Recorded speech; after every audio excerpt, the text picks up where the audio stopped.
자, 끊이지 않는 비리 의혹으로 한번 가보겠습니다. 네버 엔딩 스토리냐 뭐냐? 네버 엔딩 스토리 노래 아십니까 혹시? 그리워하며 만나게. 아, 첫 번째 이야기. 아이고. 노래 잘하시네요. 아니 노래 원래 잘했어요. 아유. 장래희망이 가수였다니까. 정말 잘했다니까. 아. 좀 신소리 좀 그만해 줄래요?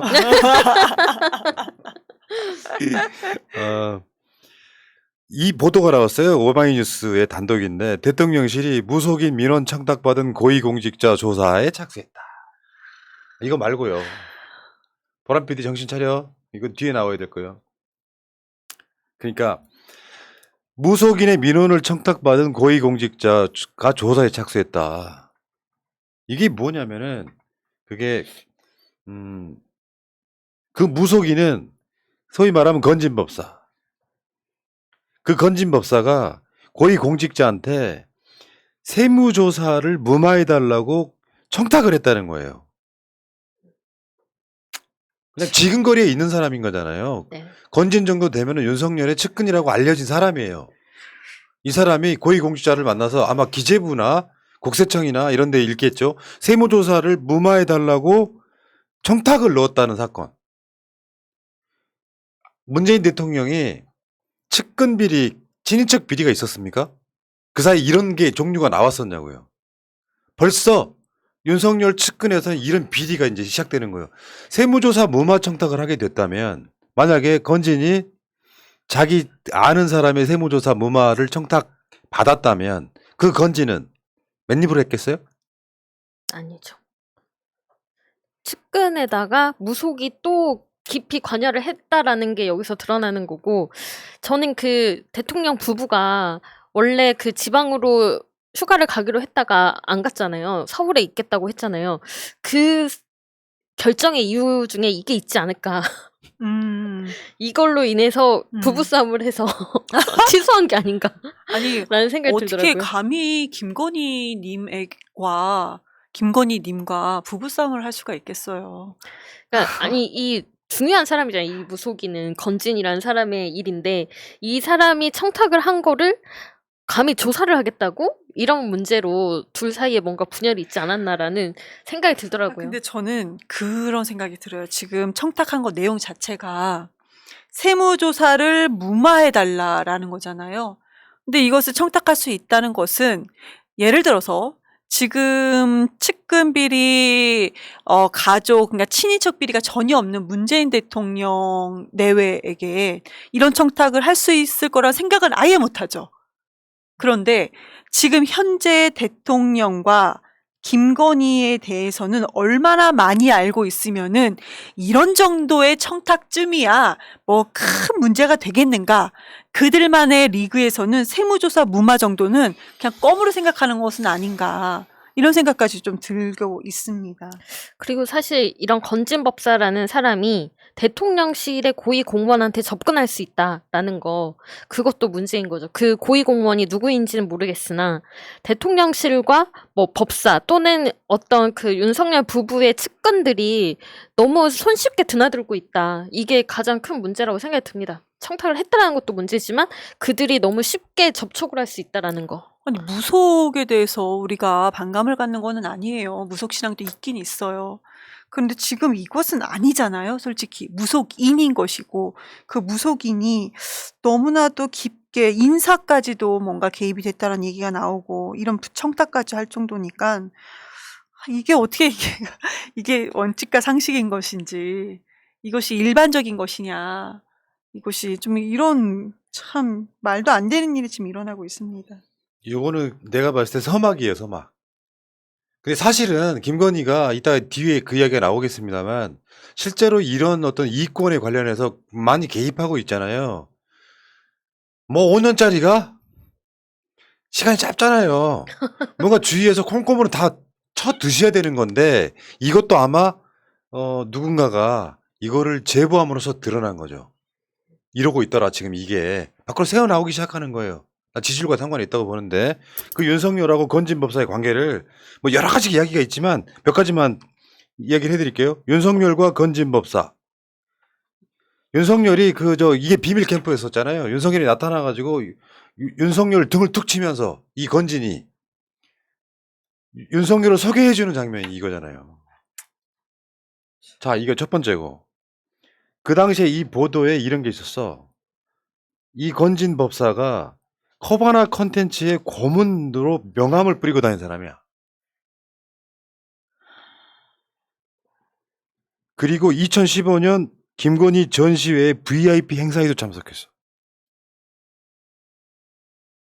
그냥 가까운 사람이에요. 비밀 캠프의 수장이었어, 이 사람이. 이게 문제가 되니까 그 캠프 해체시켰죠. 그리고 딴 데로 옮겨가. 뗄래야 뗄 수 없는 사람이야. 여러분들 기억하시겠지만 살아있는 소의 가죽을 벗겨서 뭐 했다는 게 이 사람 작품이야. 이 사람은 지금 천공이라고 하는 사람은 이제 그 천공의 지령을 따라서 윤석열 김건희가 뭔가를 한다라는 의혹이 입사해 있는데 이 사람은 지금 벌써 세무조사 무마 청탁을 했다면요. 세무조사 무마 청탁을 할 정도면 수백억 이상이 걸려 있는 거예요. 그 중에 일종의 커미션이 떨어지는 거죠. 이 관리가 안 되기 때문에 그런 거예요, 이게. 이해할 수가 없어요. 진짜로 이런 일이 일어나서는 안 되는 거잖아. 임기 말에도 일어나서는 안 되는 것인데 아니 정권 본인이 내가 권력을 잡으면 김건희 씨가 이렇게 얘기를 했지만 그래도 그렇지 지금 2달도 안 돼가지고 이것이 지금 우리가 알게 된 거지 이건 정말로 2달도 안 됐을 때 그 안에 바로 이루어진 거 아니겠습니까? 참 너무나도 대범하다. 근데 이게 자. 이 대범함이 진짜 국민의 안중에도 없으니까 이런 짓을 하는 거라고 네. 생각합니다. 요거는 그냥 사이드고요. 요거는 그냥 후식이에요, 후식. 디저트 같은 거고. 번식사로 한번 가보실까요? 후식 에피타이저 아니고요? 번식사로 한번 가보실까요? 네. 그 정도 수준이라고. 대통령 관저공사 김건희 여사 후원업체가 맡았다. 아유 진짜 이건 어처구니가 없다 진짜. 아니, 적당히 해야지 저희가 뭔 얘기를 하는데. 저번에 다누림건설 용산 대통령실 간유리 공사 그거 말도 안 되게 생긴 지 얼마 되지도 않았는데 이 사람은 아크로비스타 근처에 있는 저축은행에서 대출 받아가지고 급작스럽게 세워진 회사 하나 여기다가 6억이 넘는 공사 하나 딱 줬잖아요. 대통령 광저공사 김건희 여사 후원업체가 맡았다. 그러니까 후원 한 2번 했다고 하죠. 그리고 그 이야기 이따가 나와요. 네. 행사에 2번이나 후원했던 데 이 회사한테 이 공사를 맡겼다. 근데 그 공사 금액이 우리가 알고 있는 몇억 원 이런 것이 아니고 12억 지금까지 밝혀진 것만 해도 12억 2,400만 원입니다. 12억이에요. 그런데 그것을 이게 행정안전부 소속에서 이게 일이 진행되는 것인데 정부 일 아니겠습니까? 그 보통 공개 입찰을 해야 되는 것이 이게 절차에 맞는 거 아닌가요? 왜 수의 계약을 했느냐? 가장 큰 문제는 이 수의계약이라고 하는 요건에도 안 맞는 데다가 수의계약을 했으면 수의계약의 내역이 공개가 돼야 되잖아요. 그렇죠. 지금 계속 비공개하고 있는 가운데 또 터진 사건이에요. 그러니까 이 사건의 핵심 중에 하나는 대통령 관저 수의계약한 A사가 기술자가 4명밖에 없는 엄청 소규모 업체인데 이야기를 들어보니 김건희가 데리고 온 업체는 공무원들이 터치를 못할 정도로 그냥 주무르고 있다는 거예요. 이게 김건희 개인 집을 리모델링 하는 게 아니잖아요. 국가기관이잖아요. 김건희가 데리고 온 회사 직원이 4명밖에 없는 회사에 이걸 내리꽂으면 공무원들이 어쩔 방법이 없는 거예요. 이게 무슨 내가 제일 좋아하는 음식 주물럭이냐? 주물주물 하면 되는 거야? 그때 르코르비지에전 여기에 협찬한 후원사 명단에서 관련한 업체를 한번 찾아보니까 글로벌 건축 설계 건물 사업 관리 감리 업체가 하나가 있네요. 히림이라고. 아마 이곳이지 않을까라고 좀 유력하게 보이긴 하는데요. 여기 지금 그 명단 업체가 있어요. 히림.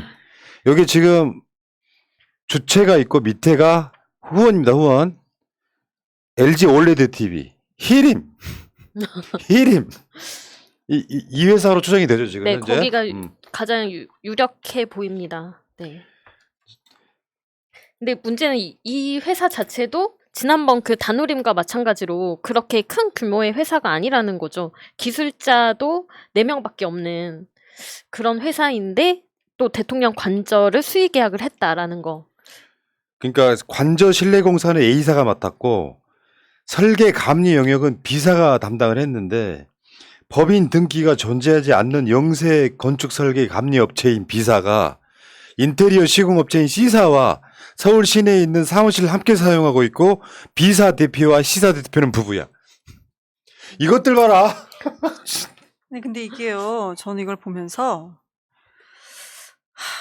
이게 영부인 아니겠습니까? 우리가 인정하던 안 하던 영부인의 수준이 낮아도 너무 낮아서 솔직히 말하기도 좀 부끄럽습니다. 이게 뭐 하는 건지 모르겠어요. 그 본인은 또 여기서 중간에서 어떤 또 이득을, 근데 이거 수준 자체가 너무나도 낮으니까 이득을 받다 하더라도 그 이득조차도 좀, 이게 참, 이거 어떻게 말을 어떻게 해야 될지 모르겠어요. 너무나도 부끄러운 일입니다. 그러니까 이게 그거예요. 5년 동안 그 짧은 기간 동안 많이 해먹자 이 느낌밖에 더 있어요. 봐봐요.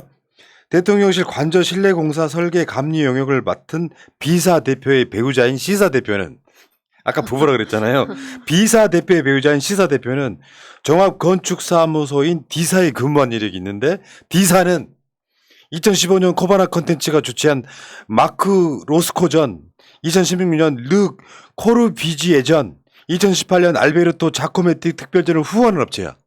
이렇게 다 연결돼 있는 거예요.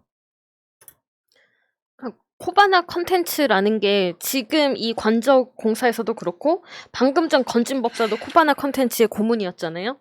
그리고 그 현충원이었네. 거기 따라갔던 뒤에 있던 직원도 코바나 컨텐츠 직원이었고 코바나 컨텐츠 검사 라인과 코바나 컨텐츠 라인이 있는 거죠. 지금 대통령실 주변에. 근데 그 공사가 지금 내부 인테리어 공사잖아요. 이게 지금. 그 외에 다른 공사가 있었어요. 그건 누가 했는지 아직 밝혀지지도 않았어. 인테리어 설계 용역, 다음에 방탄 창호 설치, 다음에 도청 방지 장비, 주방기구, 요 구매하는 계약도 체결을 했는데 여기에 대해서 나온 게 없어요.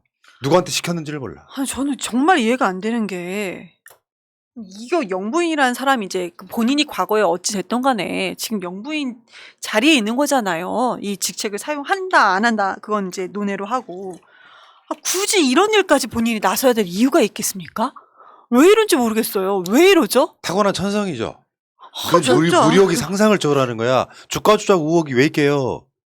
돈 벌고 싶고 부자가 되고 싶은 거예요. 심지어 표현하면 김건희의 꿈은 재벌이에요. 내가 봤을 때는. 이 임기가 끝나면 대한민국 제1위 재벌이 되는 게 꿈일 수도 있겠죠. 아니, 그런데요, 공사가 지금 보면은 물론 큰 금액이에요. 작은 금액 절대 아닙니다. 뭐 10억대가 넘어가는 금액인 거니까. 이 10억대가 넘어가는 금액이 지금 우리는 17억 원대가 나왔지만 더 많을 거 아닙니까? 이곳이 재벌되는 돈은 솔직히 아니잖아요. 우리나라에서 재벌되는 돈은 아니죠. 문 재벌이 이렇게 더러운 방법으로 아니. 돼요? 그러니까 요거는 자기한테 신세졌던 사람들한테 꼼꼼히 나눠주는 과정인 거고 더 큰 빅피처가 나와. 나는 그게 탄핵의 사유가 될 거라고 생각해요. 김건희 성경상 가만히 있을 수가 없어요. 아까 그 공사했다는 업체를 한번 찾아가 본 오마이뉴스의 사진을 보면 이 업체예요. 대통령 관저를 공사하는 직원 4명인 업체예요. 꼼꼼하다. 이거를 이제 의혹을 제기를 하면 이런 것까지 연결될 수 있는 거예요. 관련 업체인지 본인 업체인지. 그런 의혹까지 갈 수 있는 거라고요. 그렇게 꼼꼼히 긁어 모아서 한 10억씩 20억씩 모으면은 큰 돈 된다? 너무 우리가 말하기도 좀 그럴 정도로 지저분해요. 딱 다누림 건설 느낌이잖아요, 지금. 이게 계속해서 하나씩 드러나고 있는 거죠. 그리고 대통령실에서 그 업체가 후원한 사실은 없다라고 오늘 해명을 했는데 문제는 이렇게 대통령실에서 뭔가 해명을 할 때 대통령실의 대통령실이 어떤 지위를 가진 누구라고 해명을 하지 않아요. 항상 대통령실 관계자라고 나오는데 그 관계자가 누구인지를 먼저 밝혀야 된다고 생각합니다. 그러면 그 업체가 어디인지를 뭐 보안사항 때문에 명확히 알려줄 수는 없더라도 그곳이 정말 후원한 업체가 아니라는 그런 증거나 증빙을 해야죠. 그냥 아니라고만 하면 어떻게 국민들이 다 믿습니까? 그쪽에서는 뻔히 그런데 아니라고 얘기를 해야 되니까 그런 건 아닐까요? 자, 수준이 너무 낮아가지고 지금 너무나도 실망입니다. 그러니까 김건희가 그 했던 르 코르비지에전이라든지 그거 한번 보여줘봐요. 포스터. 그게 김건희가 상류사를 올라가는 데 있어서 필요했던 석사, 박사 논문, 허위 경력 이런 것들이랑 요런 거랑 다 연결이 돼 있다고 보는 거거든요. 뭐 당연한 이야기겠지만 그래서 중앙지검장일 때 남편이 검찰총장일 때 하는 후원마다 후원의 사이즈가 엄청 커지면서 결국에는 그 구조 속에는 이거 있잖아요. 기브 앤 테이크. 검찰총장 부인한테 후원을 해주면 그 후원한 업체들은 검찰의 수사를 피할 수가 있고. 근데 그 전에 이제 검찰총장일 때나 이럴 때는 사이즈가 좀 작았잖아요. 그러면 거기에 후원해준 사람들 업체는 나중에 또 꼼꼼하게. 근데 그 관계가 아는 관계인지 나랑 밀접한 관계인지는 모르는 거죠. 근데 이 비리 구조가 수의계약이라고 하는 이것도 사실 불법이에요. 아, 수의계약 할 수 있는 요건 중에 기본적으로 수의계약을 하려면 얼마 이하여야 되고 하는 게 있고 그 외에 다른 요소로는 비상 상황일 때. 근데 무조건 수의계약으로 집어넣는 거예요. 비상 상황이 아님에도 불구하고. 대통령실 관저 이런 거 급하게 만드는 게 비상 상황이라고 지들이 그러니까 애써 해석을 하고 비리 구조 속에 놓여 있는 거예요. 한두 가지가 있겠냐고요, 이게. 요건 내가 보기 전빵 수준인 거고 이게 이제 한 1년쯤 지나고 나면 생각지도 못한 예를 들면 국방부 청사를 진 데까지 동원될 수 있다는 거예요. 아, 합참 건물 같은 거. 좀 심하네. 예. 심하고 수준도 너무 낮습니다. 그러네요. 예. 자, 어쨌건 오늘은 국민 유니버시티 이야기를 주로 해서 정말 어처구니 없네. 부끄럽고. 사실 이게 돈 문제보다는 저는 이제 안전 문제가 더 우려가 됩니다. 그 아크로비스타 자체도 상품 백화점이 있었던 자리잖아요. 이런 식으로 사람들이 서로 날림으로 이권 경쟁에서 그렇게 안전에 대해서는 아무도 책임지지 않고 그렇게 건물들을 만들었을 때 어떤 피해들이 오는지를 우리가 다 봤는데 지금 뭐 이권을 자기들끼리 해먹는다 치더라도 이게 안전의 문제랑 직결돼서 또 많은 사람들의 희생을 치르게 될까봐 그게 가장 우려되는 부분입니다. 문재인 정부가 수의 계약한 내용 같은 거를 지금도 여러분 찾아보실 수가 있거든요. 수의 계약한 이유 중에 하나가 너무 소액이어서 이런 게 있어요. 몇백만 원짜리, 뭐 몇십만 원짜리 전등이 나가서 이런 것도 다 공개가 되어 있습니다. 근데 지금 김건희 쪽에서는 수의 계약으로 한 그 모든 것들 어떤 회사에 했는지 거기에 보면 의혹들 제기되는 거 보면 기가 막히잖아요. 꼭 누군가 가까운 사람들이 등장을 해요. 나눠먹게 하고 있는 거예요. 감히 5년짜리가 겁도 없이. 언젠가 나는 이런 지점으로 논문 표절은 아니다라고 억지로 뭔가를 맞췄지만 이런 비리로 감옥 갈 거라고 저는 확신합니다. 정권을 잡으면 다 해먹는다고 생각하는 부류예요. 이런 사람들. 안 가면 안 되죠. 가야 되죠. 갈 네. 짓을 했으면 가야 됩니다. 여기까지 가시고요. 자, 오늘 1부는 마치고 우리 이경 대변인은 너무 화가 나네요. 화가 나시죠? 예. 근데 그게 결국은 행복이 아니라는 것은 우리가 다 알고 있는 거죠. 결국에는 불행을 예약한 티켓이다 이렇게 봅니다. 자, 마지막 인사하시고 1부에서 이제 나가주시면 되겠습니다. 네, 다음 주에는 좀 워워해서 오겠습니다. 다음 주에 뵙겠습니다. 예, 고생하셨어요. 예. 네, 고생하셨습니다.